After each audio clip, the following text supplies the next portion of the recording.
That server was seriously incapable and so irritating. Really, she might get away with it because she's just a college student, but that won't cut it in the real world. Moreover, Emily and Julia were really laying into that server earlier.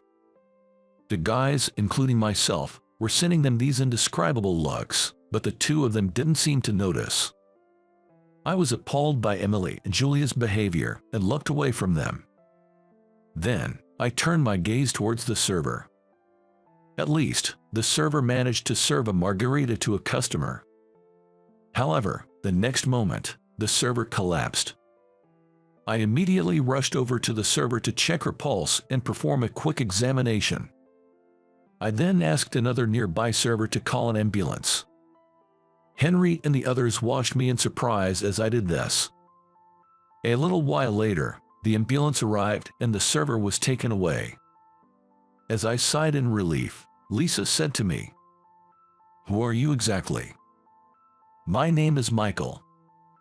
I'm 32 years old. I have an unremarkable appearance and wear glasses. I seem to be sort of like the stereotypical nerd. Plus, I'm only 5'6" tall and rather short for a man, which doesn't help my looks. Despite all that, I'm a doctor." People who have heard my introduction up to this point might think that my looks don't matter since I'm a doctor. I used to think so too, especially during my student days. Back then, I was negative, lacked confidence, and didn't look great. But there was one thing I was proud of. That was my studies. I was the kind who scored well across all subjects, never getting below 85 on any tests. As a result, in middle school, many of my classmates would ask me for help with math. During those days, I ended up teaching math to quite a few people, but one classmate was notably bad at it. That was Henry. He was a charming, athletic type who was very popular. But no matter how much I taught him, he struggled to grasp math. It's like God gives everyone some sort of flaw. I used to think so, because Henry was that bad at math. But Henry had a great personality. He never pretended to understand something he didn't, and always thanked me after I taught him. I grew to admire his character, which is probably why I was able to patiently teach him math. As a result, our math study sessions continued for a while. Henry and I became good friends, and we've kept in touch even as adults. Interestingly, Henry was one of the reasons I decided to become a doctor. After getting to know him during my student days, I began to see myself more objectively. Adolescent me inevitably compared myself to Henry, highlighting the disparities between us. Henry, being handsome and athletic, would likely have no trouble finding a job or getting by, even without being good at studies. On the other hand, all I had were my studies. I feared that with my current specs, I might not be able to get married in the future. At the time, I was interested in girls, wanted to be popular, and hoped to marry someday. Comparing myself to Henry made me anxious about the future.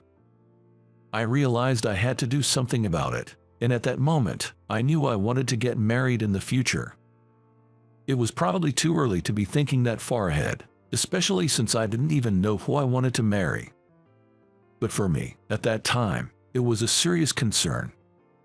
From then on, I began aiming to become a doctor. The reason why I chose to be a doctor was because of the ranking of men's occupations women want to marry frequently featured in the media at the time, where doctors consistently ranked high. Looking at those statistics, I thought being a doctor was the only way to go. Moreover, I liked helping people, which made me think that the profession of a doctor might suit me well. Fortunately, my parents supported my ambition to become a doctor. Despite the high cost of medical school, they never objected, which I think was really kind of them. Thus, I smoothly progressed through university, overcame the training period, and became a doctor. I loved my job of saving patients every day, had patients who relied on me, and felt a sense of fulfillment in my work as a doctor. However, my personal life was hardly satisfying at all. So, having become a doctor, I decided to start meeting women. As a newly minted doctor, I turned to dating apps. The reason I chose dating apps over mixer parties was simply because mixers seemed like a high hurdle for me. Somehow, as an adult, I still didn't look great. I lacked the courage to go to mixers, easily imagining being ridiculed by women just for my looks.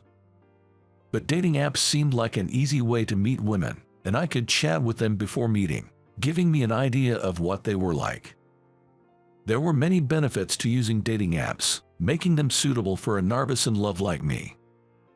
However, reality was not so kind. After starting with dating apps, I met a few women, but somehow, they all turned out to be quite peculiar. To be specific, some were clearly only after my money. Some pretended to be single but were actually married, and there were even scammers. Honestly, even though my stance towards women had significantly improved, I no longer wanted to use dating apps. This was not how I had envisioned my future, but reality spared no effort in tormenting me, almost breaking my spirit. Then, my phone rang. It was a call from Henry. "Hello." "Hey, how are you? Don't you want to go to a mixer?" Despite the sudden invite, I was losing hope in dating apps, so I quickly agreed. "Awesome, thanks, Michael. But there's one thing I need your help with." "What's that?" I asked Henry to make some arrangements for me. On the day of the mixer, Henry told me something shocking. "Actually, I never planned to have a mixer." "What do you mean?" Henry explained everything from the beginning. In short, he ran into Lisa, a middle school classmate, at a client's company. Feeling nostalgic, he struck up a conversation with Lisa, and then two of her colleagues joined in, eventually asking Henry to set up a mixer, leading to this event. So, this mixer was actually organized for those two colleagues. I see. Entering the mixer venue, I took my seat. The mixer was to be held with 3 men and 3 women, 6 people in total. The men included me, Henry, and Henry's junior, Ryan. Ryan seemed like a cute, likable guy who would be popular with the older crowd. Then, the women arrived at the venue. Leading the way were the 2 colleagues, the masterminds behind this mixer. However, upon seeing my face, the 2 colleagues burst out laughing. Although I had anticipated being laughed at for my looks, it still hurt. Lastly, Lisa arrived. She was beautiful in middle school, but seemed even more so now as an adult. Then the mixer began, and everyone started introducing themselves. "I'm Michael. I work as a company employee. I'm looking forward to tonight." In reality, I am a doctor, but for this occasion, I've asked to be introduced as a company employee.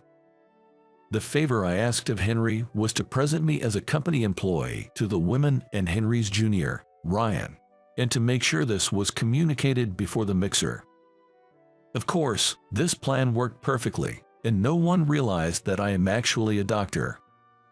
I resorted to this because of my experiences on dating apps, where it seemed that women were only interested in me for my money, likely because I revealed my profession as a doctor.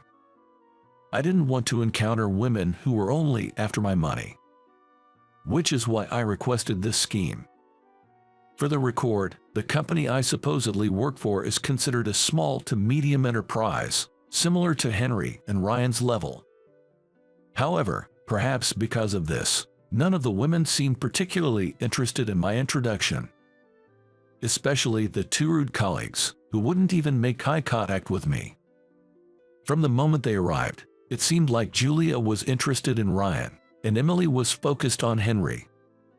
I guess it was inevitable that things turned out this way. Only Lisa made an effort to speak to me. "You're Michael, right? I'm Lisa. We were classmates in middle school. Do you remember me?" "Oh, yes, of course, I remember." I was happy that Lisa remembered me. and I was looking forward to reminiscing about the good old days with her, but my hopes were soon shattered. Emily interrupted my conversation with Lisa. "Lisa, you look lame if you talk to someone like that." "Yeah, it's much more beneficial to talk with Ryan or Henry." Lisa seemed confused and didn't know how to respond to Emily and Julia's comments. Henry and Ryan tried to ease the awkward atmosphere by intervening, but even they seemed taken aback by the intensity of Emily and Julia. Feeling like my presence was causing trouble, I quietly headed to the restroom. After finishing up, I was about to return to the table when I heard Emily and Julia's voices nearby. Looking around, I saw them standing in front of the girls' restroom and chatting. Not wanting to be noticed, I hid and ended up eavesdropping on their conversation. I was expecting them to be bad-mouthing me, but the content was surprisingly different. "Lisa really can't read the room, can she?" "I know, right? Talking to a loser like Michael is just stupid." "Yes, what's the point of befriending someone having a below-average face and working at a small business?" "Exactly. It's because she's naive like that, she ends up doing our work for us." "Right. If we show a bit of remorse when asking, she ends up doing our tasks in our stead." "Yep, fools can be quite useful tools if you know how to use them." Emily and Julia continued their petty gossip, essentially revealing that they only saw Lisa as a convenient colleague who would do their work for them. The reason Emily organized a mixer was to get closer to Henry, and Julia wanted to connect with Henry's acquaintances. In essence, Lisa was being used by Emily and Julia, both at work and at the mixer. After making sure Emily and Julia had returned to their seats, I slowly made my way back to the table, feeling weighed down by witnessing their toxic behavior. Reaching the table where everyone was waiting, I just wanted to leave, which probably made me drink faster. Then, a young female server, possibly a college student, came to our table with a dish in hand. "Sorry for the wait, here's your margarita pizza." However, everyone at the table seemed puzzled by her words. We didn't order a pizza, so I think you have the wrong table." "Right. Oh, I'm so sorry. Please excuse me." It seems the server had mistakenly brought the dish to our table and quickly moved to another table. I thought the server's nervousness was somewhat endearing, but Emily and Julia seemed annoyed. That server is seriously incapable, and it's irritating. Really, she might get away with it because she's just a college student, but that won't cut it in the real world. Furthermore, Emily and Julia were harshly criticizing the server. The men, including myself, were sending them indescribable looks for their harsh words, but the two of them didn't seem to notice. I was appalled by Emily and Julia's behavior and looked away from them. Then, I turned my gaze towards the server.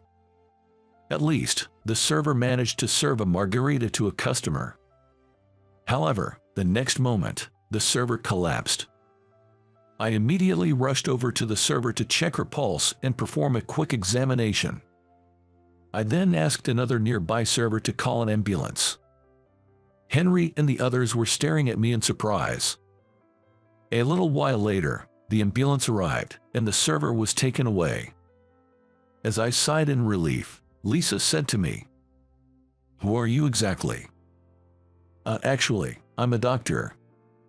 As I said this, pushing past Lisa, Emily and Julia barged in. By this point, it was clear from their actions how greedy they were, even without them speaking. I was on the verge of sighing. However, Emily and Julia, unaware of my feelings, approached me with sweet, cloying voices and upturned eyes. "So you were really a doctor? You should have just told us. Were you pretending to be a company employee because Ryan and Henry work at small and medium enterprises? Or well, not only are you smart, but you're also considerate of those around you." Honestly, since Emily and Julia are also 32 years old, their approach felt somewhat pitiful. so I instinctively stepped back from them. The shock of their sudden change in attitude towards me left me speechless. Still, Emily and Julia didn't notice my discomfort and kept pressing closer as I remained silent. I had enough and said to Emily and Julia, "Excuse me, but you were clearly looking down on me just a moment ago, weren't you? And now that you know I'm actually a doctor, you are changing your tune so quickly. Are you even aware of how disrespectful you're being? I find this extremely offensive." I looked at Emily and Julia angrily. I rarely get angry at people unless it's a patient who hasn't followed my advice, worsening their condition. It seems Emily and Julia have a talent for infuriating people. I was trembling with anger. Emily and Julia, not expecting me to say such things or even get angry, were visibly shocked by my reaction. Seeing their response only irritated me further. At this point, I wondered if they were geniuses at making people angry. I sighed involuntarily. Emily, seemingly annoyed by my demeanor, snapped at me. "Don't get cocky just because you're a doctor. Yeah, if you had told us from the start that you were a doctor, we wouldn't have treated you like that. Don't you get it? The ones getting carried away here are you." I'm utterly appalled by your arrogance. What I'm trying to say is that no matter what job the person in front of you has, it's wrong to treat them so terribly. How can you not understand such a fundamental thing? "Michael, there's no point getting worked up over them," said a voice from behind me. Turning around, I saw Henry and Ryan standing there, both glaring at Emily and Julia. That's right. If they were decent people, they wouldn't belittle others like that, Ryan said firmly. It seemed Ryan was also upset after seeing me being hurt by Emily and Julia. With Henry and Ryan by my side, I felt more empowered than before. I felt a surge of energy and warmth in my chest. So, I was able to declare to Emily and Julia, "Let me say this as a doctor, Emily and Julia, it's too late for you. How could you let things get this far?" As I declared this as if it were checkmate, Emily and Julia's anger reached its peak, their faces turning bright red as if they were boiling kettles. "What do you mean it's too late?" "Exactly. We will sue you for threatening us with misdiagnosis and human rights violations. If you really want to sue, go ahead. I have friends who are excellent lawyers, and it's clear to me that I would win against you." Since you seem quite foolish, let me explain. Your characters are flawed. When I said it's too late, I meant that your humanity is beyond saving. Now that I've explained it in detail, do you understand? Do you get it now? And what exactly about our humanity is beyond saving? Yeah, you are getting so worked up just because we make jokes about you a little. How scary. Right. What if he becomes a criminal someday and has a bounty on his head? Exactly. If that happens, we'll just use others to catch him and split the bounty among ourselves. That's brilliant. Well, you can praise me more. Now, Emily and Julia were treating me as if I were a criminal. It's frightening how they immediately reverted to their bad habit of belittling others, even after being called out for it. It seemed like belittling others had become a deeply ingrained part of their daily lives, happening almost unconsciously. I sighed again. Emily and Julia snapped back at me. "What, you still have complaints against us? Really? So annoying. Are you some kind of quack doctor?" That's so true. Right. As Emily and Julia started to get excited about insulting me, I wondered how many times I had seen this today. I was fed up and extremely irritated by their persistent and unapologetic behavior. So, I shouted louder than before. "I have plenty of complaints, and I'm not a quack doctor. My patience has completely run out, so I'm going to say this." Emily and Julia continued to laugh foolishly. "Oh, what are you going to say?" "It must be some quack doctor's diagnosis. How silly."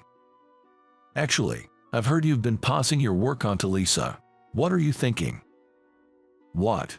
How do you know about that? Yeah, who are you really? When you were in front of restroom, I overheard you talking about it. I was really surprised then. Hearing this, Emily and Julia's expressions darkened, realizing they were in trouble. Henry and Ryan, who take their work seriously, sent them cold looks, clearly unable to forgive their actions. They both sighed deeply. It's unbelievable. Abandoning the work you were entrusted with by the company and making Lisa do it is not something responsible adults do. Exactly. And then you have the nerve to criticize the server who collapsed, pretending to be upstanding citizens. It's the worst. As Henry and Ryan spoke sternly, Emily and Julia started to act desperately. No, you've got it wrong. We just had some unavoidable matters, and that's why we had to. Yeah, work is about helping each other out, right, Lisa.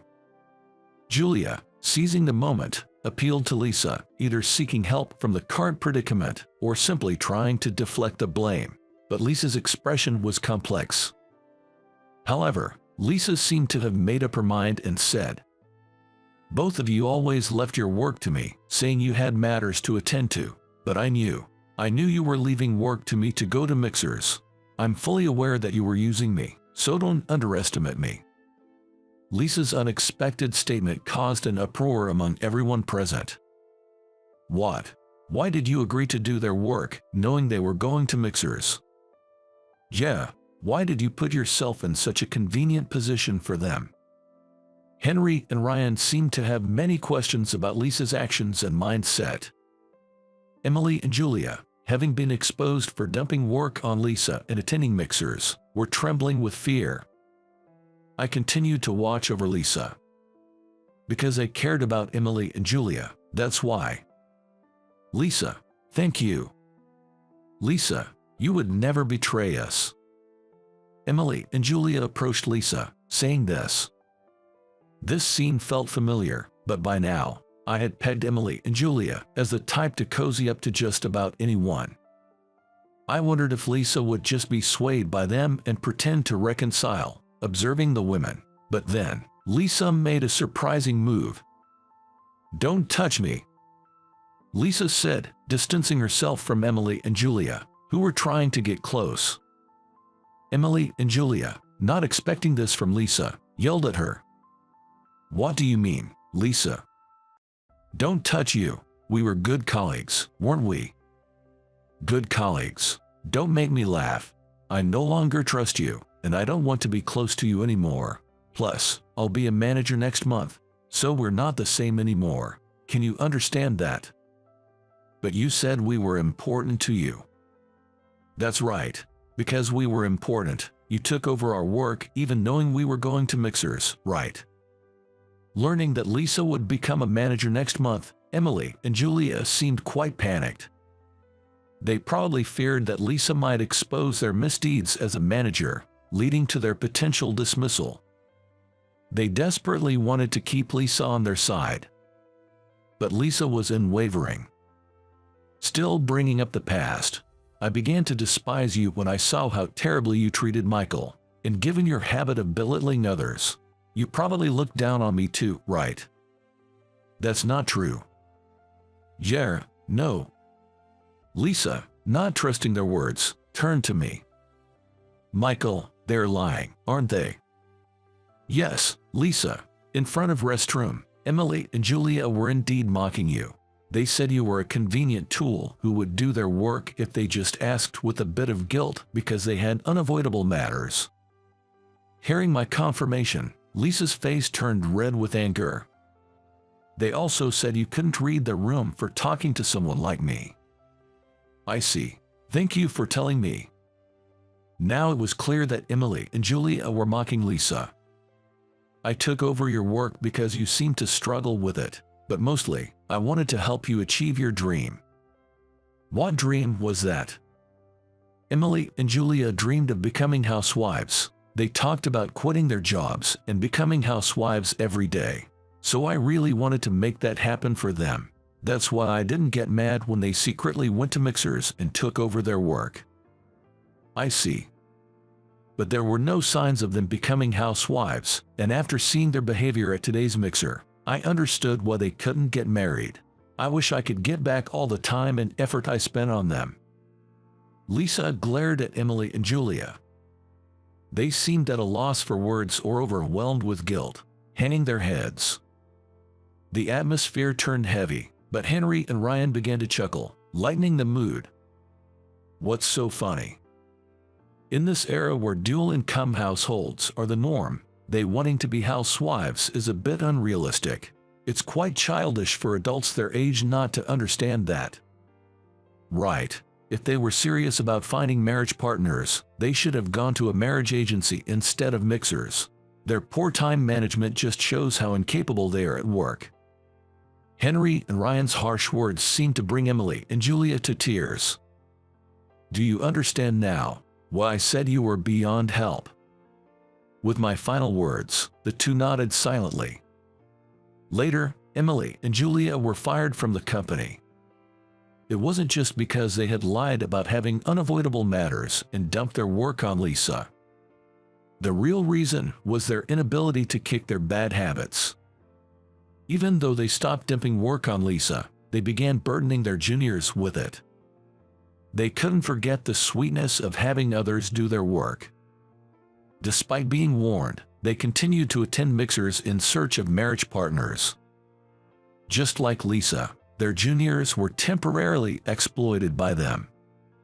Given their nature, Emily and Julia were likely careless and foolish.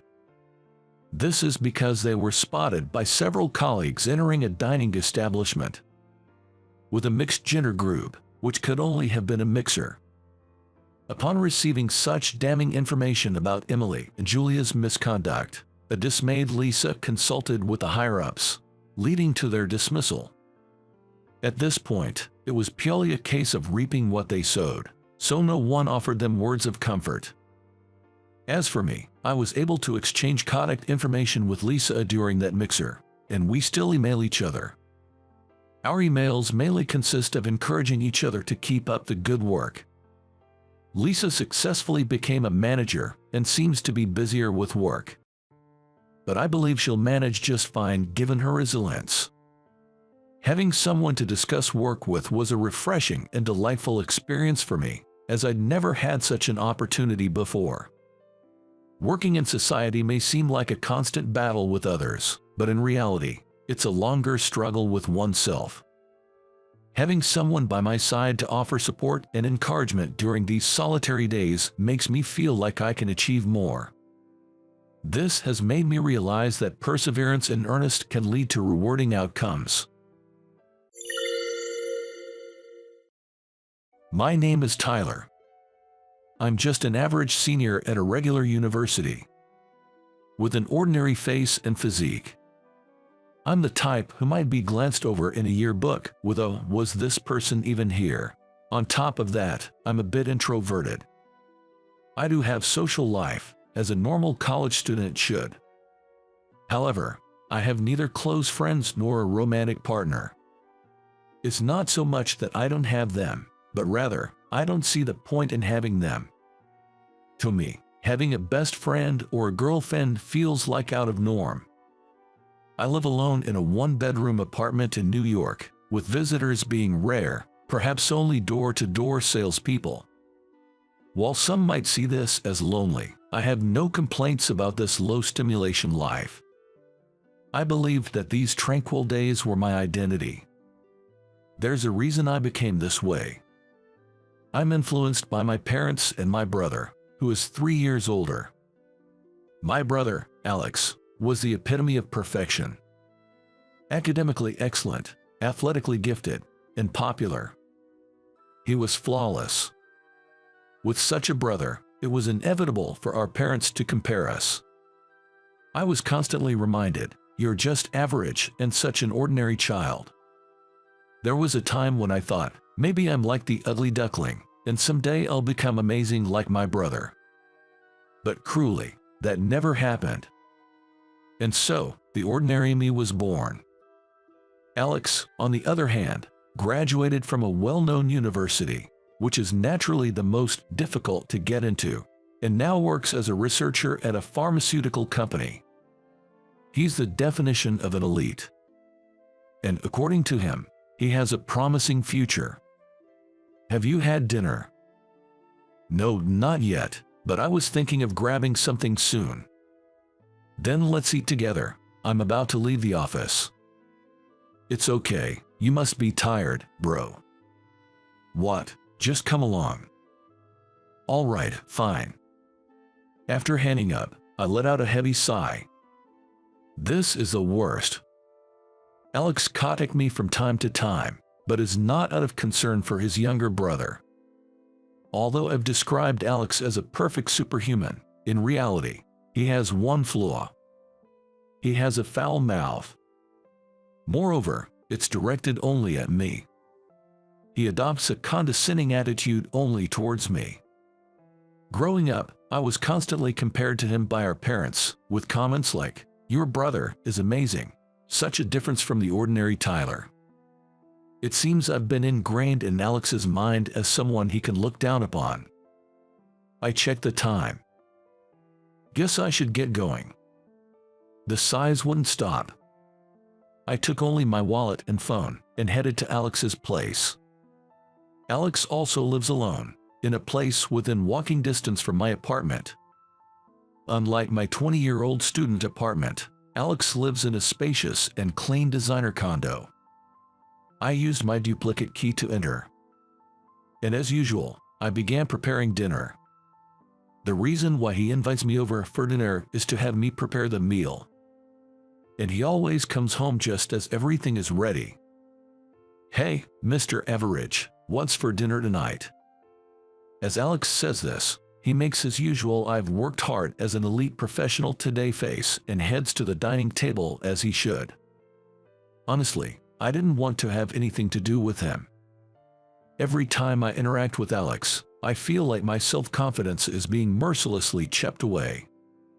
Why are you so different from me? When he's had a bit to drink, Alex always spouts this line. "Hey, what's it like being average? I'd like to experience it just once." Haha. Each time, I could only force a pained smile, biting my back teeth together. How many times I wanted to talk back. How many times I wanted to rebel. But I knew I would be argued down, and resorting to violence would be futile against my stronger brother. I may not be as smart as him, but I understand that much. In every aspect, I am inferior to him, and compared to him, I must be just average, an ordinary person. Unfortunately, this is an unchangeable fact. I hate him, but I despise my parents even more. It wouldn't be an exaggeration to say I loathe them. Why can't you be as good as Alex? Are you really brothers? Whatever you do is just mediocre, they would often say. It was inevitable. The more apparent the difference between Alex and me became, the more my parents doted on him, and the less space there was for me. Both my father and mother had a completely different look in their eyes when they saw me compared to when they saw Alex. That alone was enough to hurt my heart. I was so thoroughly ridiculed as just an ordinary kid, just an average kid, that I couldn't even muster the spirit to work hard and prove Alex and parents wrong. The only thing I learned from my parents was how to endure. I'm in my senior year of college. Becoming a working adult might free me from the chains of Alex and parents. Or so I thought, but there was a major problem. Job hunting. There are only a few months left until graduation. Yet, no good news has come my way. I applied to notable companies, but perhaps my introverted nature seeped through. Even if I passed the document screening, I would be rejected at the interview stage. I'll be ridiculed again. Looking at the relentless emails saying, "We regret to inform you that we have decided not to move forward with your application," I sighed. Will I not be able to turn things around once I work? Is it because I'm from a normal university that I'm facing these hurdles? I may be one of the few who hasn't secured a job yet. Such thoughts only deepen my gloom. With my self-esteem crushed by my parents and brother, I have no future dreams. I used to have dreams when I was little. I suddenly remember my younger self. Back when the difference between Alex and me wasn't so pronounced, and I could play freely. The memory is hazy, and I can't recall it clearly, but I told someone, I'm going to be someone who can make the person I love happy.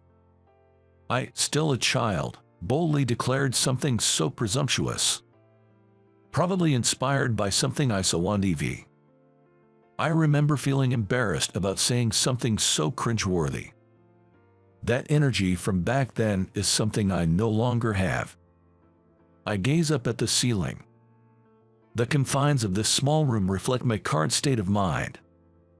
Will the day come when I can leave this place behind? Thinking about it made me sad. One day, I got a call from my dad. Assuming he'd just made snide remarks about me not having a job yet, I ignored it for a while, but the missed calls piled up like crazy. Reluctantly, I answered the phone. I need a favor from you. A favor? I was taken aback by the word favor. My dad asking me for help was unheard of in my lifetime. But he didn't sound like he was joking. You're an adult now, so I'll tell you straight up, we're in debt. What? $100,000. $100,000. It's for your college tuition and mom's hospital bills. What? Indeed, my parents are paying for my tuition. While doing so, they grumble quite a bit. But what does $100,000 debt mean?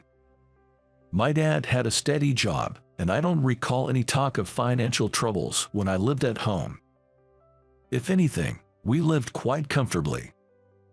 Above all, I couldn't make sense of the hospital bills for my mom. Explain everything from the beginning. What's this about mom's hospital bills? Yay, about that. According to my dad, my mom had a chronic illness. She started feeling unwell around the time I entered college and had been in and out of the hospital. There were times when my parents would be away from home for a few days while I was living there, which apparently had to do with my mom's illness. I had no idea. Well, we never told you. My dad said matter-of-factly. It seemed less about not wanting to worry me and more about thinking I didn't need to know. Learning that I was excluded from a major family issue made my heart sink. But my dad, oblivious to my feelings, unilaterally said what he wanted to say. So, contact Alex and listen to what he has to say. Huh, what is he coming up in this? Just hurry up and call him or go see him. This makes no sense. You're the one who called me with a favor, right? That's why I'm asking you to listen to what Alex has to say. Is this about solving the debt issue, or is it about mom's illness? Hey, I'm counting on you. Without answering my questions, my dad just hung up. This situation was so absurd, I couldn't keep up. What the hell is this? Frustration coursed through me. Grinding my teeth, I contacted Alex. Hey, have you secured a job yet? As soon as I called him, he hit me with the question I was dreading the most. As I fell silent, not knowing how to respond, he snorted and said, as I expected, "Did Dad tell you about the $100,000 debt?" "Yeah, I heard. My boss, President Thompson, has a daughter who's looking for a partner, and I recommended you." "What? If you marry her, they'll take care of the $100,000 debt." Huh? Things were starting to make sense. My parents and brother planned to use me as a scapegoat to wipe out the $100,000 debt. If she is the daughter of the president of your company, why don't you marry her? That way, you could become the president of that company in the future. I can do it. Why not? I already have a girlfriend. I couldn't argue with that. But why would Alex pass up such a great opportunity to me? Is it because by me becoming part of Mr. Thompson's family, he plans to take over the company from the inside? I can't shake the feeling there's a catch. But I'm just an ordinary college student without a job offer. I don't think I'm a match for a president's daughter. It's fine. They saw your photo and liked you. Maybe they have a thing for your average face. Haha.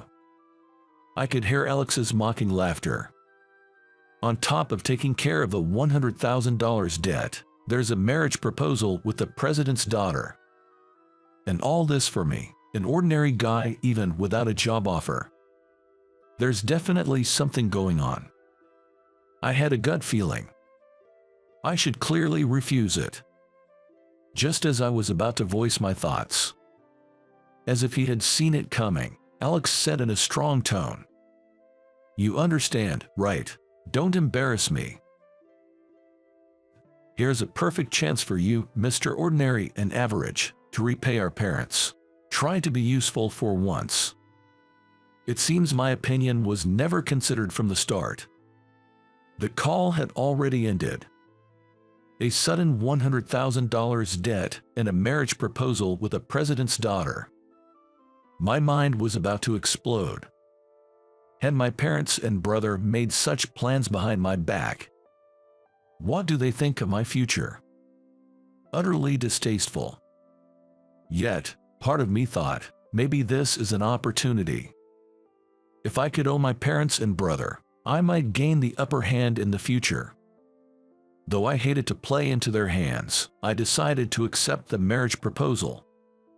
After all, she's a president's daughter. She might be a talented and beautiful woman. I chose to see it positively. Seriously. Upon meeting my prospective partner, I was disappointed. Her name was Emily. She seemed kind and well-mannered as the daughter of the president. But, to put it kindly, she wasn't exactly beautiful. She seemed to weigh at least 200 pounds. Every time she smiled warmly, her eyes disappeared under her facial fat and her chin wobbled. Next to Emily was her mother, Miss Thompson, a slender and beautiful woman. The difference in their appearances was so stark it made me doubt they were related. I guess it's no wonder she doesn't have a partner with looks like that. I thought bitterly to myself. I could see why Alex hadn't volunteered himself. "Tyler, am I not good enough for you?" Had my disappointment shown on my face for her to ask with such concern? No, it's not that. I don't want to force marriage on anyone. It's not what I truly want. Emily said with a look of sadness. Honestly, I wanted to refuse. But doing so would undoubtedly bring a storm of criticism from my parents and brother. Besides, this was a chance to put them in my debt. But the imposing presence of Emily was no small matter. Could I really spend my life with her? The more I looked at her, the more my anxiety grew. Since we've only just met, how about we live together for a month first? I desperately needed time to think. If we married and then quickly divorced, I'd surely face a backlash from my parents and brother. That makes sense. We should get to know each other first. Otherwise, it's too worrying. Emily's face brightened up instantly, and she agreed to my suggestion with enthusiasm. All right, if you are okay with it, let's do that. Thank you so much. I was relieved that my suggestion was accepted. Hey, Tyler, if you're still looking for a job, why not work at our company? Really, but I'm not a science major, and I don't know anything about pharmaceuticals. Our company isn't just about research like your brother does. Oh, right. Thank you for considering me. Could this also be a trap? However, as someone without a job offer, this was a golden opportunity. I accepted my future mother-in-law's offer somewhat recklessly. Upon graduating from university, I started living with Emily. As expected of a president's daughter's residence. It was a luxury property, far surpassing the condo where Alex lives. While it took some time to get used to Emily's large figure, she was perfect at cleaning and cooking. Contrary to my fears that she wouldn't be able to do any housework, she pleasantly surprised me. The lunches she prepares for me, waking up early, are delicious. She doesn't cut corners with frozen foods. Each dish is carefully crafted and packed. Having cooked dinner for Alex, I knew the effort that went into each dish. Despite likely being tired, she never complained and always sent me off with a bright smile, saying, "Have a great day at work." "Thank you, always." Not at all.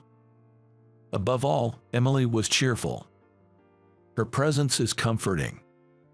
Perhaps it's because of the gloomy life I led before, but Emily's presence has begun to take on significant importance in my life. "Welcome home. How was work today?" "Hello. You seem down today." "I made a mistake at work. I'm not as capable as the others." "What are you talking about, Tyler? You're still new. It's natural to make mistakes." "Really?" "Exactly. Look, I've even prepared some snacks for us to enjoy, with drinks after dinner." "Wow, that's great. If you have any work frustrations, I'm here to listen to everything, so go ahead and get changed first." "Thanks." Not at all. I could share anything with Emily. I couldn't believe how I used to think I didn't need someone like her just a few months ago. Working alongside graduates from prestigious universities was both mentally and physically demanding. But it was Emily's brightness that kept me going. I turned back to Emily and said, The lunch you made today was delicious, thanks. I'm preparing dinner right now, you know." Embarrassed, Emily quickly retreated to the kitchen. After living with Emily for half a month, we were managing our life together without any issues. "Emily, look, the new release of the novel series you like is out." "Well, thank you, Tyler. Are you going to read it too?" "I bought some comics for myself." What kind? Show me. It's a suspense story. You might like it too. Want to start from the first volume?" "Really? Awesome." Emily's cheerfulness. It reminded me of my first love, who had a similar brightness. She was called Emmy. A girl I met in the park when I was just starting elementary school. With her hair tied in two, she was so pretty that even as a child, I wanted to call her beautiful. Emmy and I could only meet at the park since we attended different schools. The limited time to see each other made my heart flutter even more. She was just like Emily, always smiling and very bright. But one day, her expression turned gloomy. When I asked, "What's wrong?" she said her father had passed away. I wanted to cheer up Emmy. I made funny faces and told silly jokes, trying my best to make her laugh. And when Emmy finally started to regain her cheerfulness, I'm moving away. "What?" "Tyler, thank you for everything. I was really sad when my dad passed away, but you cheered me up, and that made me so happy." My first love ended abruptly. I looked over at Emily, reading comics beside me on the sofa. "Emmy, couldn't be right." I shook my head. On the last day of our cohabitation, Emily said she had something important to discuss and showed me a photo in the living room. You remember this photo, right?" "I'm glad. I'm Emmy." The photo captured me clowning and Emmy laughing at me. Emily, with wide eyes, started to tell me a truth I never knew. "I've always liked you, Tyler, but you know, your brother, Alex, actually, when you weren't around, he bullied me." "What? My brother did?" "We were in first grade, and he was so much bigger as a fourth grader. I was terrified. Alex knew I liked you, and he didn't like that at all." "That's unbelievable." Alex would say things like, "Tyler doesn't like someone like you," or "Tyler has someone else he likes." so give up, and he'd chase me, pull my hair, and even throw garbage at me. Eventually, when I got really scared and told my mom, we ended up moving. I didn't know. I had no idea. The joy of reuniting with Emmy was overshadowed by the painful truth Emily shared. I never knew such things had happened. I'm sorry I couldn't be there for you. I apologized sincerely. Emily shook her head at my apology. Because of you, Tyler, I was able to overcome my dad's death. But I really liked you, Tyler. That's why when I couldn't see you anymore after moving, I ended up eating too much. Emily said, patting her stomach. I thought you'd hate me for looking like this. That's not true. Over this month, living together, I've come to understand. I love you, Emily. Really? I nodded with full confidence. I see. Why are you crying, Emily? She wiped her tears, saying, It's happy tears, and then she said, I'm really happy now, Tyler. Thank you for keeping your promise from back then. Promise? You said, I'm going to be someone who can make the person I love happy. I hope we can stay together.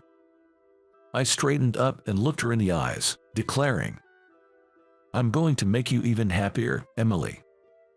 I'll be looking forward to it.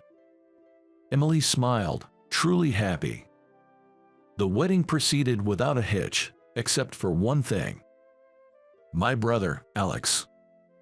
He got drunk at the reception and cornered me during the candle service, hurling insults. Marrying such a fatty, you're too brave, man. Just look at her in that dress. It's a disaster. You know, brides are supposed to look 30% more beautiful. She's wearing a dress, and look at her. No way. Naturally, not only Emily, but also the guests around him were taken aback. That's disappointing. You're smart, but you judge people by their appearance. Hey, Tyler, what did you just say? I said you're the lowest of the low. Even my usually confident brother was silenced by my unexpected retort. Emily, don't worry about what Alex says. I love you. If he says anything gay, I'll drive him away. Thank you. I held Emily's hand tightly, comforting her. Months later, as Emily and I were walking near our company, we ran into Alex. He was holding a fast food lunch, probably out for his lunch break. Spotting us, he approached with a smirk. Hey, Tyler, sick of your fat wife and already having an affair. Weren't you the one preaching at your wedding that people shouldn't judge by appearances? Look. As I was about to sigh and counter Alex, Emily stopped me. It seemed she wanted to speak for herself. She stepped forward boldly and glared at him. I'm Tyler's wife, Emily. What? No way. That's impossible. It seemed the harsh words Alex said at the reception had deeply hurt Emily, prompting her to dedicate herself to dieting. As a result, she transformed into a figure that could easily be mistaken for a model. And Alex, just so you know, I'm the Emmy you used to bully. No way. That can't be. I'm looking forward to seeing who you'll marry, Alex. She must be a beautiful person. Jay, probably someone who's all looks and no substance, just like you. Emily and I proudly walked away, leaving my stunned brother behind. Marrying Emily led her mother to take care of the $100,000 debt. My parents were overjoyed and, getting a taste for it, started asking for money frequently. Your mom's condition worsened, and now the hospital bills are $50,000. Can you ask again if we can get help? Sensing something was off, I hired a private investigator. The shocking truth was revealed. Neither the original $100,000 debt nor the new $50,000 were for my mother's medical expenses. Don't mess with me. I know everything. Mom's sickness. You two have been gambling and racked up debt. Well, that's... You liars. If you need help, ask your beloved son, Alex. Don't ever contact me again. I'm cutting ties with you. Abandoned by me, my parents had no choice but to turn to Alex. They had borrowed from shady lenders, and the collection efforts reached Alex's workplace.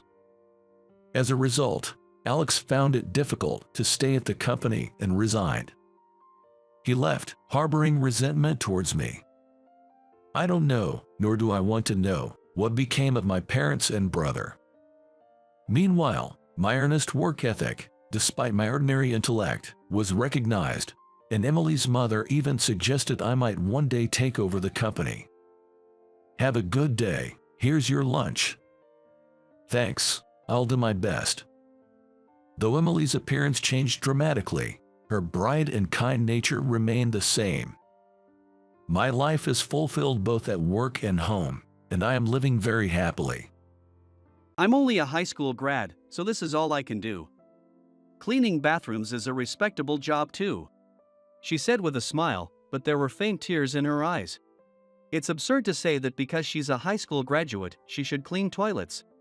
I never imagined that I'd encounter such a situation immediately after returning from a secondment after 10 years. But this was just the tip of the iceberg. High school grads are easily replaceable. They just need to be obedient and go by the orders. Kevin, an executive, declared as if it were the most natural thing in the world. I felt a surge of anger, but it wasn't yet the time to act. I clenched my fists and bided my time, but then, Matthew is not to blame. Then neither am I. Caught off guard by this turn of events, I was wide-eyed. My name is Matthew Carter. At 39, I was ordered to a subsidiary, and after 10 years, I was instructed to return. Now nearly 50, I have no family of my own.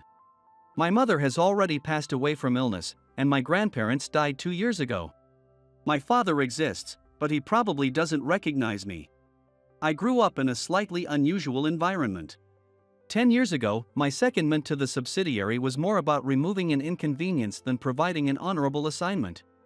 At the time, the former CEO, Mr. Morton, had fallen ill, and it was clear he couldn't return to the field. A fierce succession battle ensued between his eldest and second sons. The eldest, Derek, was the most likely successor.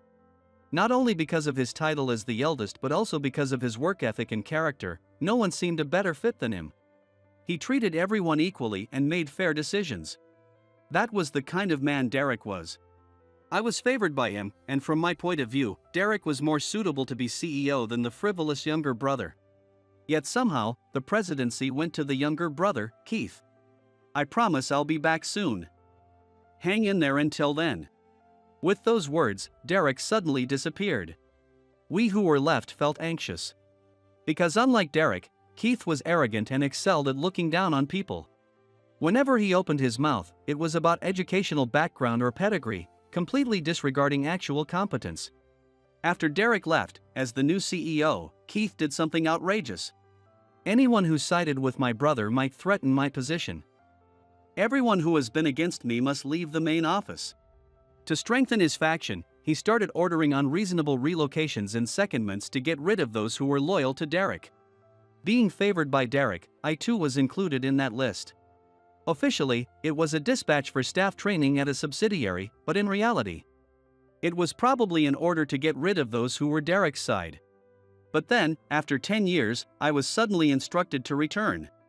What could have prompted this change? I had a bad feeling and had no idea what was going on, but I couldn't refuse the command to return. Thus, I returned to the head office after 10 years. Due to the sudden order, the only apartment I could rent was a cheap one, more than a 30-minute walk from the station. Having lived in the countryside for 10 years, I was struck anew by the high cost of living in New York. Even renting a simple studio apartment in a decent area would have cost no less than $2,000. But there was a slight excitement in returning to New York after such a long time. During my secondment at the subsidiary, I was so busy that I hardly had time to sleep, and before I knew it, I was a 49-year-old bachelor without a girlfriend. There was a time when I thought it would be good to settle down, but at this age, who would want to marry me? Except for someone with peculiar tastes. Of course, concerned friends tried to set me up with younger women, but I turned them all down. I was a man who had dedicated everything to his job, capable of caring for subordinates, colleagues, and juniors. But I wasn't sure I could do the same for a wife. With both my mother and grandparents gone, there was no one left who genuinely worried about my future. I thought it might be best to dedicate my life to my work. In addition to that, I've also planned something else. I'll put that plan into action once everything is settled, I thought as I opened the office door for the first time in a long while. At first, all eyes were briefly on me, but everyone soon returned to their own tasks. As I walked to my desk, which I heard was near the window, a woman sitting alone next to my desk caught my eye. She appeared to be in her early 30s, and the only thing on her desk was a desktop computer with a black screen. She wasn't fiddling with her phone or using the computer, she was just sitting there. Nobody seemed to complain or give her any directions, even though she was doing nothing, and everyone else just went about their tasks routinely. I felt something odd here. It looked like everyone was working normally, but there was no consistency. Perhaps because tasks were being distributed haphazardly everywhere, everyone seemed to be rushing around. I had never seen such a scene before, so it naturally caused my brow to furrow. I decided to observe the overall office environment while carrying out the tasks assigned to me. Then her boss, Tyler, came over and gave her some instructions. Once he left, she stood up and headed somewhere, piquing my interest, so I slowly got up from my seat as well. Leaving the office and turning right, there was a storage closet. She took out a full set of cleaning supplies from there, set up a restroom closed for cleaning sign, and began to clean. This was indeed a surprise. I had checked to confirm, and it seemed that the cleaning was still outsourced as it had been in my time. A cleaning company that doesn't clean toilets? I had never heard of such a thing. If that was the case, then the restroom cleaning she was doing must be part of her assigned duties, since she wasn't seen doing any other work. It might be possible that she was made to clean as a punishment for some mistake she made before I arrived. Eager to find out, I waited there until she came out. When she came out hurriedly, possibly having forgotten something, our eyes met. "Ah, you were the one from earlier. Why are you doing this?" I asked sharply, cutting off her words. I cleared my throat and continued questioning. "The cleaning is supposed to be done by employees from an outsourced company. You haven't seemed to be doing any particular work, so is this some kind of punishment?" While I was speaking, a staff member in blue cleaning attire passed by us, cleaning every corner of the hallway. Despite that, why would an employee like her need to clean toilets? As I pondered, she explained the situation. "Because I'm a high school graduate." "What? Why does your education come into this?" "They told me high school grads should only clean toilets." She laughed, but her eyes were moist, looking like she might cry at any moment. I sighed softly and immediately called Tyler. He soon arrived, looking down on us with disdain, and replied, "It's all directed by upper management, and we have no right to object." He clicked his tongue and left with heavy footsteps. "Who gave that order, do you know?" "Yes, it was an executive named Kevin." Hearing that name gave me a headache. Even after all these years, Kevin was still clinging to his position, now using it to harass employees with only a high school education. Nothing has changed. In fact, it's gotten worse. "What?" "Ah, nothing, just talking to myself." "We need to do something about this." After much thought, I decided to call Kevin and hear the reasons myself. "Who is calling me out? Who do you think you are?" "I came because it's audacious of you. Now, answer me." An hour later, a man in his mid-50s burst into the office, flinging the door open roughly, causing the employees to go pale. "Why is he?" I could barely hear someone whisper. Seeing Kevin's usual attitude and how much he was disliked, I involuntarily sighed. Kevin didn't miss that. "Ah, it was you. I suppose you're the only one here bold enough to act so impudently." Derek's lapdog. With that, Kevin smirked malevolently. Before I was assigned to the subsidiary, Kevin, who had once gotten into a heated argument with me, was still as arrogant as ever. He loved to look down on people and was known for his belief in the supremacy of academic credentials. He was the closest confidant of the current CEO, Keith, and held significant power within the company as a long-standing executive. In fact, Keith is more of a puppet CEO, with Kevin pulling the strings behind the scenes to manipulate things as he pleases. Kevin has always distinguished between employees with a high school diploma and those with a college degree, continuing to harass the former blatantly. Since I myself am a high school graduate, I was quickly targeted by Kevin, who would say, "You high school grads can just do these menial tasks," assigning me only minor assignments in the past. Now, with no one to obstruct him, Kevin seemed to be more unbridled than ever, his behavior accelerating. It was none other than Kevin who had ordered Hannah to clean the toilets. While we exchanged sparks, he glanced at Hannah next to me, slowly raising the corners of his mouth. "You have a pretty good face. That's why I've kept you around. You should be grateful that a high school grad like you even got picked up for mid-career recruitment at a major company like ours." He said this with a scornful laugh. Hannah looked down, holding back tears, her shoulders trembling. She had joined the company this April, so she was still a new employee, having been there for only about 6 months. Yet, the treatment she received was more than just pitiful. "Isn't what you just said inappropriate for a company executive?" I stated firmly, which seemed to sour Kevin's mood as he clicked his tongue. "Do you even know why you were allowed to return to the headquarters? Have you thought about that?" Indeed, I had wondered about that myself, but hearing the truth left me speechless. "It's to give you the axe. Since you were on secondment at the subsidiary, we couldn't fire you freely due to your employment contract there. So, we brought you back to find a reason to expel you from this industry the second you slip up." Thinking I was brought back only for such a reason boiled my blood. Kevin left the scene laughing uproariously, leaving a heavy atmosphere behind. Hannah apologized repeatedly, saying it was her fault that Kevin had targeted me, but it was certainly not her fault. This was my issue, a challenge I had to resolve myself. The next day, the office atmosphere was even more tense than before. I headed to my desk nonchalantly, where I locked eyes with someone sitting there. My cheeks twitched slightly, but I managed to hold back. "Hey, you were pretty cheeky yesterday." It was Kevin, sneering as he spoke. He quickly stood up from his chair and shoved a stack of documents at me. "From today, you just work on these. Don't do anything else." His tone was final as he walked away. Checking the documents, they were all tasks typically given to new employees. Despite this, the documents contained numerous tasks requiring me to move around various parts of the building. Moreover, there were instructions for cleaning entire floors scattered throughout, making me think that if there was time to create such tasks, surely there were more important things to be done. Then one of the employees approached me with an apologetic look. As you may have guessed, all the regular employees assigned here are high school grads. Tyler and the section chief Cody, as well as the division head Henry, are college grads, but they are all Kevin's cronies. No one dares to oppose them. With that, he left with a resigned look in his eyes. Then Hannah came over in exchange. "I'm sorry. It's because of me that you got dragged into this." She was always concerned about others, and I wished she would think more of herself. But knowing I would apologize if I were in her position, I accepted Hannah's apology for now. I decided to spend the next month or so casually observing the company's dynamics while deflecting Kevin's harassment.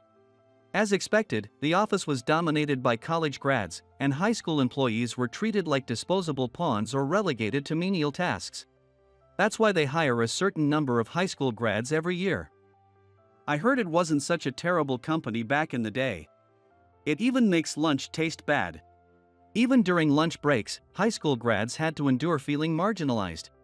As proof of this, there was an unspoken rule that high school grads couldn't use the employee cafeteria, forcing us all to eat silently at our desks. Today, since Tyler and Cody were out at a meeting, there was more chatter among the employees than usual. Hannah, sitting at the desk next to me, was unusually vocal about her frustrations as she ate her sandwich. "Do you know about the company's past? Aren't you just 30? And you've only joined mid-career this fiscal year." "Oh, well. My mom knew some of the senior management, and I heard about the company through her and joined. But it's been shocking to see all this in just half a year." She added, "Yes, I got the job through connections," and chuckled self-deprecatingly. Seeing her like this pained me, and I found myself muttering, "Protecting colleagues is a supervisor's duty, isn't it?" "Did you say something?" "No, nothing. I finished my now cold coffee and began preparing for the afternoon's tasks. Months quickly passed, and as the end of the year approached, the city seemed to slowly come alive. Amidst this, unsettling rumors swirled among the upper management, who appeared more tense than usual. Kevin's behavior was more tyrannical than ever, and defending employees from his outbursts consumed the entire day. The source of their anxiety was none other than the rumor that Derek, the eldest son, was returning. While the origin of the rumor was unclear, if true, it would be highly inconvenient for them. No wonder they were troubled. They had managed to expel Derek, but since then, his whereabouts and activities were unknown. The uncertainty was frightening. Moreover, it was obvious to everyone that Keith, who had ousted his brother using underhanded tactics, was less fit to be CEO. Rumors suggested that even Keith was so anxious that he had begun nervously biting his nails. The news of Derek's return was understandably unsettling. "Did you hear? Derek is coming back." "Yeah, I've heard. If he returns, I'm sure the company will be transformed." "Do you know him?" "Only by reputation." Hannah responded with a smile. For high school graduates, Derek was a beacon of hope. He treated everyone with fairness and judged people based on their abilities, not their titles. In contrast, Keith focused only on academic credentials, completely ignoring an individual's suitability or potential. His commands were blatantly unfair. High school grads do this, college grads do that. Yet, everyone has their own lives to consider. Those with families couldn't afford to be unemployed on a whim, a fact exploited by Keith. If we set their salaries a little higher than elsewhere, they won't be able to leave even if they want to. Once they've tasted the sweet perks, they're trapped. It was a cruel tactic that effectively trapped many employees like insects in a spider's web, unable to move forward or back. Amidst this, Keith himself made a move. Suddenly, he burst through the office door, accompanied by Kevin and several other executives, and walked straight towards Hannah and me. As soon as he saw me, he flashed an unnerving smile. "It's been a while, hasn't it?" "Yes, it has. I intended to make your life difficult to fire you, but you managed to solve everything." "Fine. Let's do this the hard way." With that, Keith commanded our reassignment. "You're being relocated. You'll move to this remote island." Hearing the destination, Hannah's eyes widened. "Eh? That place, isn't it about to?" "You'll be sent to the island under a contract that absolves us of any responsibility for what happens there. We won't be liable for anything." It seemed they wanted to remove me before Derek's return. The branch on the island was scheduled for decommissioning soon, and the real meaning behind their words was that after its closure, we would be unemployed and the company would not help us. And Hannah, simply because she was near me, got caught in the crossfire. "This is too much." As Hannah was on the verge of tears, Keith leaned closer to her. "I've heard reports from Kevin, and you do have a decent face. How about it? Want to become my secretary?" The sudden offer left Hannah stunned. It wasn't clear what he meant, but Keith was not one to trust people easily. Thus, his words were a sweet temptation, a trap. Keith's method was never about saving her, it was about how to make her experience hell. Pretending to be kind and reaching out to Hannah, who had been targeted, only to ultimately cast her into hell. That was Keith's way. This was something I couldn't just stand by and watch. It would be one thing if I were the only one suffering. I still had an ace up my sleeve, something I hadn't revealed yet, something that could change the course of events. But Hannah was different. Because of me, she had caught the attention of Kevin and Keith. "Wait a moment." I intervened between Hannah and Keith, trying to stop what was about to happen, but before I could do more, Hannah shouted out, "Don't joke with me. Who would want to be your secretary?" She was stronger and more resolute than I had thought. Since meeting her, she had often belittled herself, claiming she was inadequate and had struggled with relationships in her previous job. I failed at my last company because of my issues. I was fed up with interpersonal problems and was about to quit when my mother recommended this place. Relying on that was a mistake. I should have made it on my own. "I'm just a coward who always depends on others," she said, biting her lip in frustration. She mustered her courage and stood up to Keith, the current CEO. Both I and the other employees were awestruck by her bravery. However, when Keith faced resistance, he shrugged dismissively. A pitiful woman letting go of her chance. Well, it's fine. The reason for your reassignment is because of this man. Blame him if you must, he said, pointing at me and laughing loudly. Then, one of the employees raised his hand. His voice echoed unnaturally loud in the silent office. If Matthew is being reassigned, please let us go with him. At that moment, other employees stood up to agree with him. Hannah had been working closely with me recently, so this level of solidarity was somewhat expected. I had prepared to some extent to save her. But this was unexpected. I hurriedly spoke up. Wait. There's no need for all of you to sacrifice yourselves. At least here, you're guaranteed a salary to support your families. Following me means likely being jobless by the end of the fiscal year. I can handle being alone, but you don't need to go this far. I tried to persuade them, but the employee who spoke first shook his head, rejecting my words. No, we've discussed this and decided to follow you whatever happens. We'd rather start over than continue being treated like insects here. The sooner, the better. So, Keith, if you're sending Matthew away, please relocate all the high school grads from this department as well, he declared. The atmosphere turned bizarre, and Keith momentarily faltered. Yes, he was incapable of handling unexpected situations, that's why he wasn't fit to be CEO. Sensing Keith's discomfort, Kevin quickly intervened. If you all want to rush into hell, we'll send you there sooner.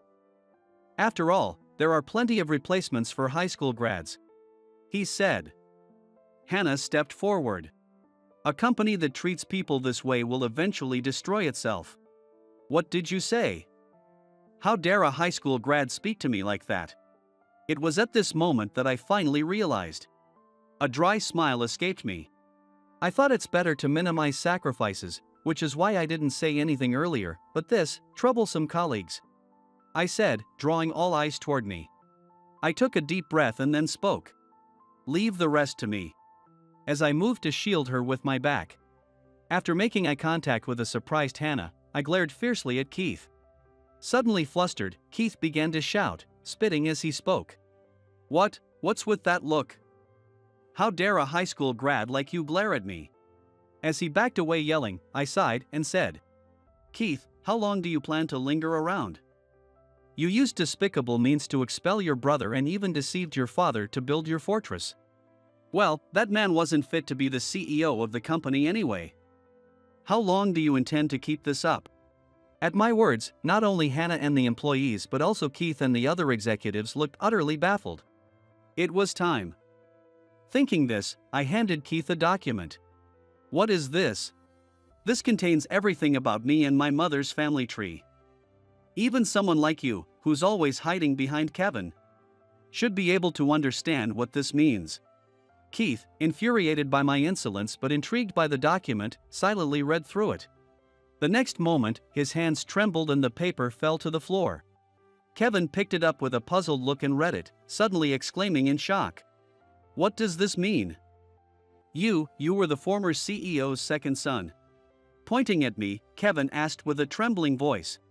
Since everyone seemed completely lost, I decided to explain my background and why I was standing here. As Kevin mentioned, I am indeed the second son of the former CEO. Some might assume that Keith is the one, but in truth, Keith is the third son. Yes, he's my younger brother. My father was married twice, and the current lady is his second wife. Both my older brother Derek and I are sons of the first wife, while Keith is the only child of the second wife. My parents divorced before I was born. Originally, the company was founded by my mother and her family, but my father married her under false pretenses to benefit from it. After giving birth to my older brother, the first child and eldest son, my father's attitude changed drastically. Seeing how he treated employees like objects, my mother protested, and it escalated to their separation. My father took all the wealth and fame the Carter family had built. My grandparents decided to cut ties with the company to prioritize their daughter's peace. At that time, my mother was pregnant with me, but it was only realized after the divorce, so naturally, my father did not know of my existence. He knows nothing of my birth, so it is only natural that Keith and his close associate Kevin were unaware. For my father, what his ex-wife does or whether she has children was irrelevant. That's why Keith and Kevin never bothered to check about the former wife either. However, decades later, they realized this oversight was a miscalculation. They never imagined that I would stand as a significant obstacle. I was raised in my mother's family home, the Carter family, and one day, I learned my true identity. I came to see you secretly. I heard from Mom that I have a younger brother. A man suddenly appeared and introduced himself as my brother. Yes, meeting Derek changed the course of my life. Hearing about our mother's plight made me want to rectify their grievances, and I decided to join the company. If they treated high school grads like pawns, the better the qualifications, the higher the hiring rate. So I graduated from a prestigious high school and joined this company. Eventually, my brother disappeared suddenly, and all employees loyal to his faction were ousted from the headquarters. But when I discovered that it was all my brother's strategy, I was shaken. I want to realize the ideals that Mom and my brother envisioned. Just for that, I've been moving quietly under the radar for these past 10 years. No, even before that. Saying this, I forcefully placed the investigative report detailing the misconduct of Kevin and other executive officers, including Keith, on the table. I know enough about you all. This company is not a place for you. It's a precious company that my mother's family built. Whether it's my brother or my father, I won't show any mercy. Upon hearing this, Keith turned pale and fled, while Kevin, flustered, shouted Keith, and chased after him in a panic. The other executives left the room with embarrassed looks, leaving only Hannah, myself, and the remaining employees. Someone started to clap quietly. Then, the applause spread contagiously, eventually engulfing the entire floor. Matthew, thank you. Hannah expressed her gratitude. Other high school grad employees also voiced their thanks. It was actually a gamble. Honestly, we would have been in trouble if we had really been sent away. But, we believed in you. We believed that you definitely had a plan to overturn everything. We're so glad. Relieved, the other employees also sighed heavily. It's okay, it's okay. I haven't done anything special. I just took action to protect what needed to be protected. I just did what was obvious. Hannah laughed heartily, tears glistening in her eye. Didn't know you could laugh like that. I was just so happy, it just came out. Was it strange? Not at all. Now, this was where the real challenge began. There was still a mountain of work to be done, everything was far from over. This point was both a goal and a starting line. Later, Keith and Kevin were arrested on charges of embezzlement and various other crimes. Executives involved were prosecuted in a domino effect, and the company briefly plunged into chaos. Among the first to act were the high school graduate employees, who had been looked down upon until then. Due to being pushed into various menial tasks, they had naturally picked up on how to maneuver cleverly.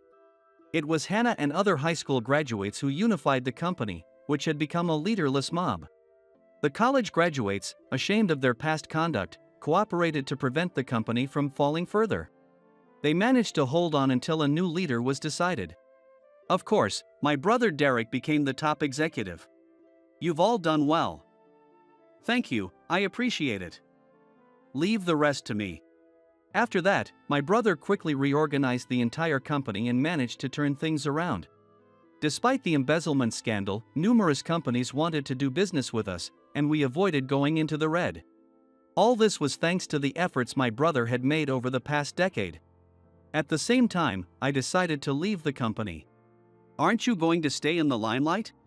On the day I decided to leave, Hannah was there. Watching her, I slowly formed my words. Uncovering Keith's fraud was actually my brother's doing. I don't have the know-how for management. And my brother has earned more renown than anyone. There's no stage for me when he's around. I was merely following his orders. I said, smiling. Hannah's tears began to flow. Don't say that. Derek is indeed wonderful.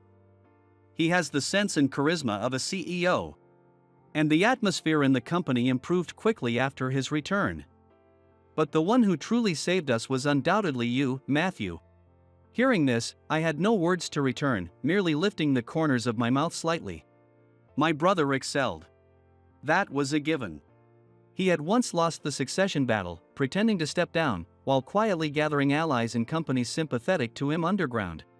It took more time than expected, 10 years, but as my brother returned to power, the company regained its former glory. My brother left the company because he felt he had no means to counter our father or brother at that time. Both my brother and I are sons of the first wife, and Keith was the darling son of the current wife. It wasn't just a change, it was preparation. Retreating was also part of the plan.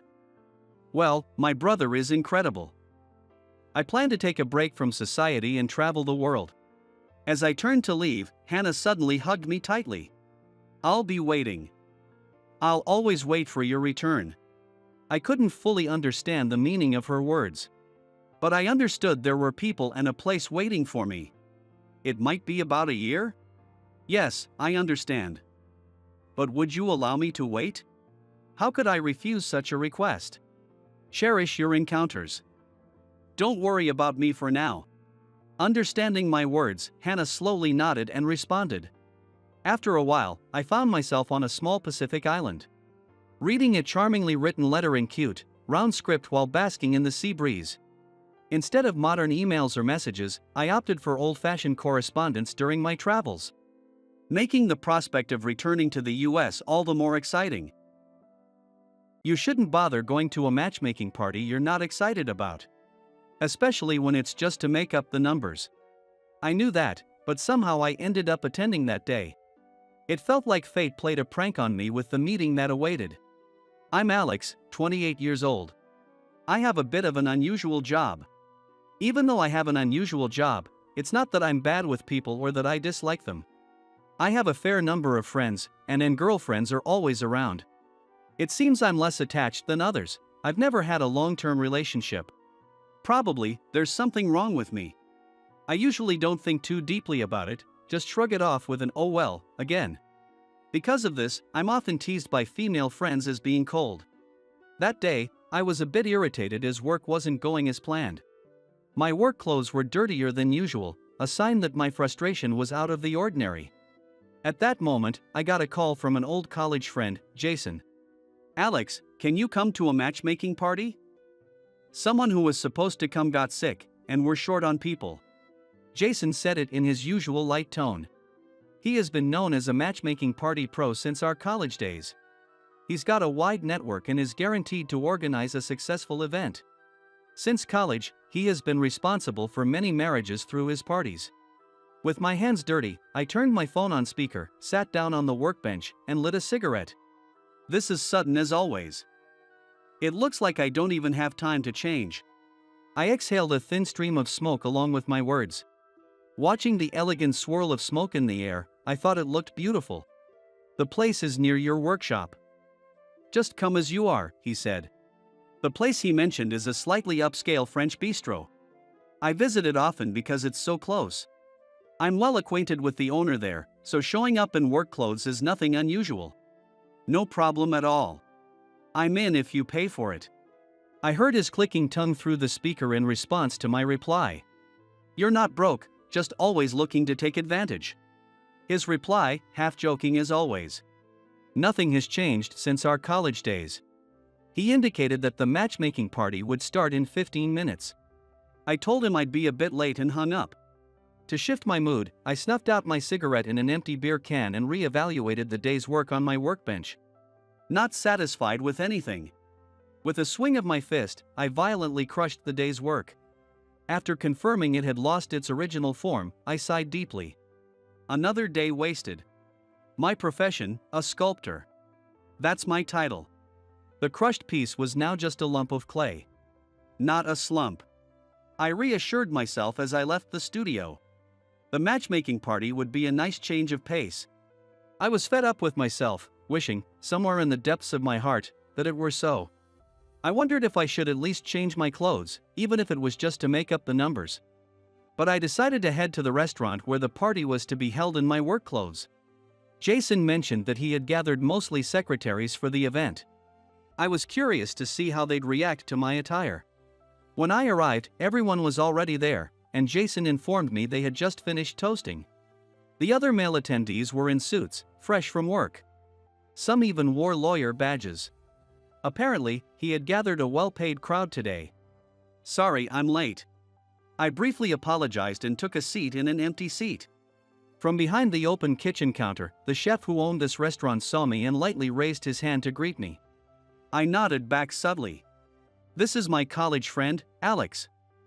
He's also 28, same as me." Jason introduced me to the women attending. That was the first time I saw the attending women, and to say the least, they were impressive. Their makeup and nails were immaculately done. Their slender, pale fingers looked as if they'd never touched a household chore. A tilt of their heads released a soft floral fragrance. All of them were equally beautiful and charming, speaking in high, gentle voices. The woman sitting diagonally across from me was particularly striking. I sipped the beer that had been brought to me as I thought about the fact that such a beautiful woman would also attend a matchmaking party. For a while, I didn't join in on the conversation, focusing instead on quenching my dry throat. During this time, I noticed something. The exceptionally beautiful woman sitting diagonally across was intentionally avoiding looking at me. She was clearly ignoring me. Apparently, she had no interest in a guy in dirty work clothes. To say she was uninterested would be an understatement. It seemed more like she harbored a slight disgust towards me. "Alex, you don't have a girlfriend right now, do you?" Caught off guard, I responded with a dull "Nope." That's when the beautiful woman across finally looked my way. A little too much makeup, but still beautiful. As I recalled, her name was Jessica. "Surprising you've ever had a girlfriend." She suddenly turned her attention to me. Her eyes looked at me almost as if I were a stray dog. "Well, I've had a girlfriend now and then," I replied nonchalantly, facing her overt hostility. Despite the tense atmosphere between Jessica and me, the guy sitting next to her seemed completely unaware. He was engrossed in conversation with the woman sitting in front of him. It appeared that Jessica was displeased with his lack of attention, resulting in her bad mood. In short, it was her taking it out on me. "Look around you. Don't you see how out of place you are?" She smirked in a mocking way. It seemed her comment was directed at the fact that I was sitting here in my work clothes. I wasn't told there was a dress code. You know what common sense tells you? You're coming to a party with us. It's rude. Her voice grew louder. The other members started to notice our quarrel. "Oh wait, Jessica. I asked Alex to come over on short notice. And the reason we're wearing suits is because this is our work attire. Alex is just dressed for work as well." Jason tried to mediate between us, half-jokingly. Still, she didn't stop belittling me. "You know what? Let me be the first to clarify something you all are too kind to say." She said this as she looked around at the other women. It seemed she positioned herself as the queen bee among the group. Everyone avoided eye contact with Jessica. "Why don't you go home, you poor guy?" In a mocking tone, Jessica snapped at me. That comment finally got to me. No sooner had I opened my mouth to say something back, than I heard a clank and the pull of a chair. "Then, I will be leaving." A woman stood up and said so. She was the woman the man had been eagerly hitting on, while ignoring Jessica. She was a bit mysterious, with a subtle, low-toned makeup that suited her well. "What? I let you participate out of kindness, and this is the attitude I get? Who do you think you are?" Her anger redirected toward her. But Jessica's anger didn't seem to matter to her. "I am here by order of you, in other words, my boss. If I am allowed to leave, I would like to do so immediately." Her voice was low and calm. "Oh no, Sophie. Please don't tell me you're leaving when you rarely even join us for drinks." Jason raised his voice, trying to stop her from leaving. It appeared that he was also interested in her. "Jason, it was a brief but very pleasant time for me. But I hope you understand that any more of this time means nothing to me and my service overtime has come to an end." Without a hint of a smile, she addressed Jason, then placed a few $100 bills on the table and walked out. It all happened in a flash. Overwhelmed by her demeanor, I just gaped, watching her walk away. "What's with that attitude? I'll tell my mom about this when I get home." Jessica grumbled in frustration and downed her glass of wine in one go. It seemed that they had connections beyond just work. "Who was that woman?" You called her Sophie, right? I quietly asked Jason. Her name was Sophie. It turned out she was actually Jessica's secretary. Jessica was her boss. After that, Jessica's mood quickly improved as she was able to talk leisurely with the man she favored because Sophie was no longer there. The man seemed displeased, but she was oblivious. I finished 2 beers and made up an excuse to leave the matchmaking party early. I had no interest in what happened after I left. The only person I was interested in at the party was Sophie, who had left promptly. We hadn't exchanged a single word, and I didn't know her contact details. Probably, I'll never see her again. A week has passed since the matchmaking party. Nothing in my daily life has changed. Jason contacted me to apologize afterwards. It seems that the matchmaking party was arranged at Jessica's request. Probably because the man she was interested in was going to be there. He asked me to join again, but I felt like avoiding it for a while. Some things seemed tedious, and most importantly, the work was overwhelming. On the workbench, the smashed clay was still there after a week. I just couldn't bring myself to redo it, so I opened my computer to check my emails. I accepted job requests via email. Whether sculpting prototypes or crafting final pieces, I only took on work that I genuinely liked. Since I was not affiliated with any company, I believed I was entitled to this bit of self-indulgence. But the job that was stuck in front of me at the time was not one I was willing to accept. It was a job referred by my mentor, which I couldn't refuse. I thought it was understandable that I didn't feel good about it. The task involved researching to create a statue of a particular individual. That was the job currently causing me distress. Moreover, all they gave me was one photo. And the photo was like a passport photo. It was impossible to grasp his personality from such a photo. A bust might be manageable, but a full body statue would have been difficult. No choice but to go and see for myself. I muttered to myself, trying to muster some motivation. I threw on a coat over my work clothes and headed out.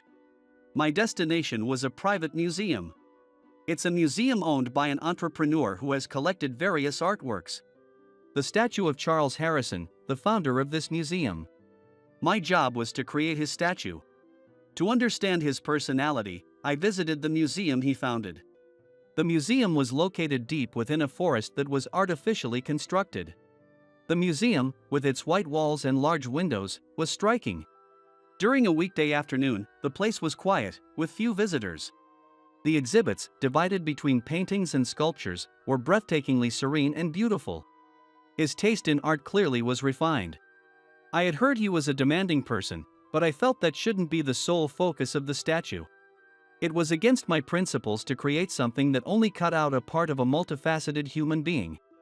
I wanted to know more. Desperately, I examined the exhibits, searching for fragments of his essence. Oh my gosh, look who's here. I recognized you right away by your dirty work clothes. A voice from behind startled me, and I turned around. There stood Jessica, arms crossed, dressed in a suit. I didn't know you had a taste for fine art. Excuse me? This is my workplace. She pointed at a security camera that was monitoring the museum. Apparently, she had seen me on the monitor. I really wished she would just leave me alone. Ah, so this is your workplace? Yes. I'm the deputy director here. Would you like a tour? Surprisingly, she was the deputy director of the museum.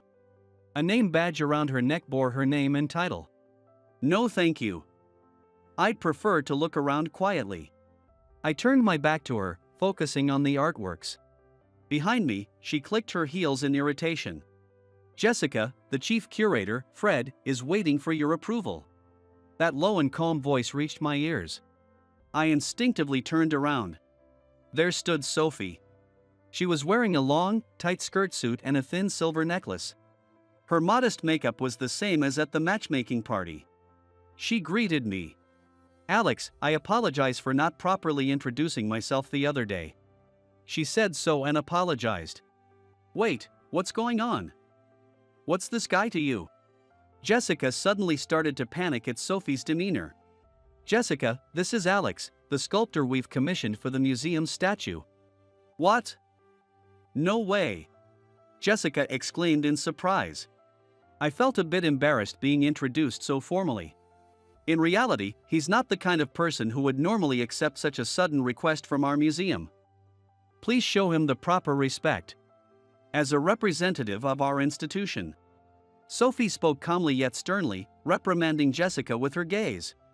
Jessica's face visibly turned red. She probably felt humiliated. Oh thanks, but I'm not that type of person. I couldn't refuse a job from my mentor.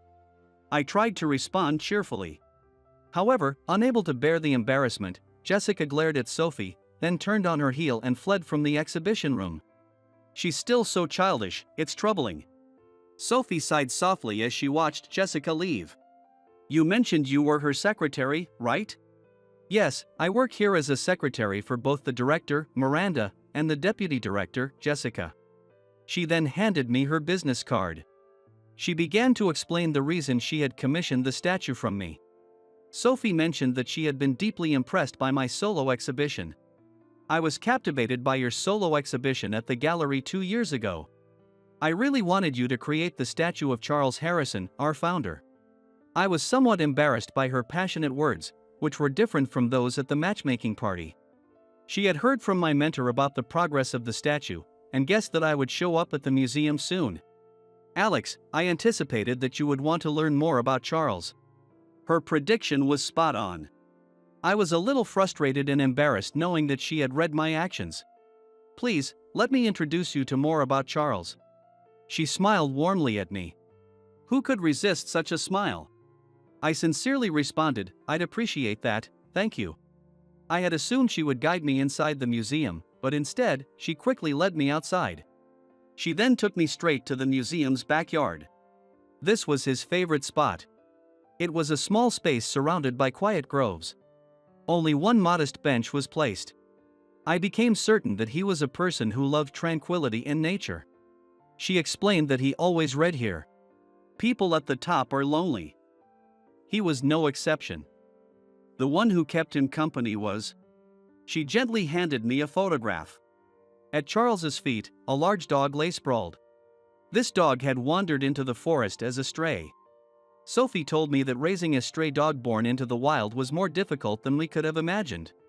Always skittish, the dog could hardly walk straight even on a leash. It was Charles who had gently embraced and comforted the stray's fearful heart. He wasn't just a strict and ruthless businessman. I looked down at the photo again.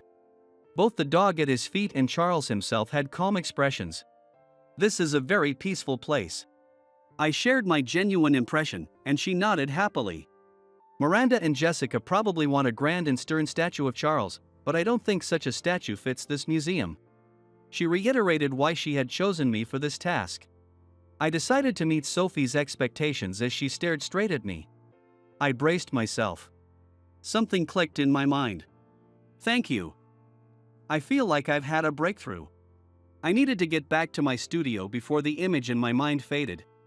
Sensing my urgency, she nodded appreciatively, sending me off. I left in a rush, barely managing a proper goodbye to Sophie, and hurried back to my studio. Since visiting the museum, I'd been working nearly non-stop on the sculpture. Strict yet cold, kind yet solitary, Charles was a man of complex character.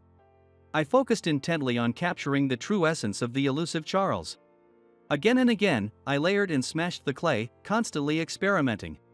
The finished miniature sculpture was incredible, even for me. I was sure Sophie would like it. She was the first person I wanted to show it to. I felt a surge of excitement welling up inside me. When I notified the museum that the prototype was complete, a clerk told me that Miranda and Jessica wanted to see it. They would be visiting my studio this afternoon. If they were coming, then Sophie, who is their secretary, would probably accompany them. Imagining her delighted face made me excited. This feeling was new to me, it was like waiting for a first love. I had fallen for Sophie. Probably since the moment she stood up at the matchmaking party. I thought this must be falling in love. Once I became aware of it, I couldn't help but feel embarrassed. Yet, I couldn't wait to see her again. The afternoon came, and a sleek black car pulled up in front of my studio. Jessica was the first to step out. Then, a woman who looked much like her followed. It was likely her mother, Miranda. I learned later that Jessica was Charles's granddaughter. Miranda was the wife of his eldest son. Their significant roles at the museum made sense. Thank you so much for visiting my studio. As I opened the door, Miranda and Jessica followed by Sophie, who nodded slightly behind them. So, it's finished, I hear. Jessica's haughty demeanor was unchanged. Miranda, who seemed just as brazen, unabashedly scrutinized me. I've been looking forward to this. As I led them into the studio, Miranda spoke. To her, Charles was her father-in-law. Miranda said he was a very strict man. Her tone was somewhat bitter, which took me by surprise. My grandfather was a strict and cold businessman. I've never seen him smile. Jessica seemed to agree with her mother. Apparently, Jessica's father had passed away. Miranda and Jessica continued to speak ill of Charles, their father-in-law and grandfather, respectively. Their attitude made it clear they held no respect for him. They seemed to have completely forgotten that their current lifestyle was thanks to him. While they gossiped, Sophie remained silent, lips tightly sealed. At the studio, I unveiled the prototype of the statue by removing the white cloth that had covered it, eager to see their reactions. My heart was beating a bit faster, curious about what they would say. After a brief silence, Jessica spoke up. What the heck is this? This isn't right. I've never seen him look like this. Don't make things up. My sculpture of Charles was sitting comfortably in his chair with a gentle smile on his face. The book he was reading laid face down on his lap, and his dog looked up at Charles with a trusting eyes at his feet. Far from the stern and ruthless businessman image. I wanted to see Sophie's reaction. Turning towards her, I saw that she was quietly shedding tears. Miranda and Jessica, busy arguing loudly, hadn't noticed Sophie crying. Without raising her voice, Sophie simply cried quietly. This is wrong. This isn't my grandfather. This isn't the grandfather I knew. Redo it. Jessica raised her hand, about to smash the clay model. Sophie restrained her hand from behind. Let go of me. Jessica yelled. I know this side of Charles. I can't believe that you guys, who are supposed to be part of the same family, don't know it. Her words made Jessica's cheeks flush with anger. Her blood must have rushed to her head in fury. What do you know? A gentle person? That's a joke. Do you have any idea what my mother and I went through? Shaking off the hand that held her, Jessica screamed at Sophie with a demonic expression. That's because you guys were secretly trying to sell off the artworks. Sophie's words made the color drain from Jessica's face. You think me and Grandpa didn't know that? My father, who was the second son, told me that I should take his side. Sophie revealed she was the daughter of Charles's second son. It appeared that Sophie and Jessica were cousins. Following the death of his eldest son, Charles began showing signs of dementia. It was then that Jessica and Miranda saw their opportunity. Without drawing attention, they schemed to sell the artworks Charles had collected, and indeed, some were sold, Sophie revealed. My grandfather used to say, why were you in such a hurry when they would inherit everything once he was gone? Sophie continued. He was saddened that you didn't cherish his beloved artwork. It may be a difference in the way we value things, but there are a certain number of people who can only judge artworks by money. I didn't want to blame Jessica and her mother, but I wouldn't want my work judged by such their values. Can't you see that the reason you didn't get to touch Grandpa's kind side was because of yourself? Her words caused Jessica to visibly slump. In a small voice, she repeated, it's not my fault. I'm not to blame. It's because Grandpa favored you. I just wanted to teach him a lesson, she exclaimed. Selling off precious things as a way of taking revenge. Was this Jessica's form of retaliation? It's enough, Jessica. The museum director, her mother, said as she gently embraced Jessica, who was trembling with anger. We would like you to continue with the statue as it is, she said, taking Jessica and leaving the studio. There must have been some conflict between Jessica and Charles. I never imagined it could have twisted this far. Alex, thank you.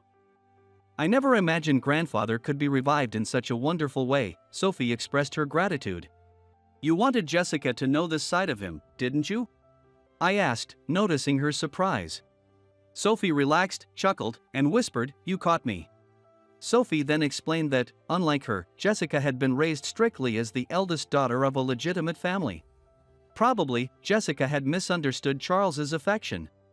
If this statue is placed in front of the museum, Jessica will have to face the gentle Charles every day. I hope that the twisted image of him in her mind will be replaced by this kinder version, Sophie said. She extended her hand for a handshake. And I gladly accepted. I think your cousin will be okay now. But more importantly, why don't we talk about our plans going forward? Sophie looked up, surprised, her eyes were on me. I could see the reflection of me laughing in her big eyes. Like, how about going out to dinner with me this weekend? Her eyes widened even more. It was as if she was as startled as a deer in headlight. I wish you would say yes right away. I looked into her eyes and prayed in my heart,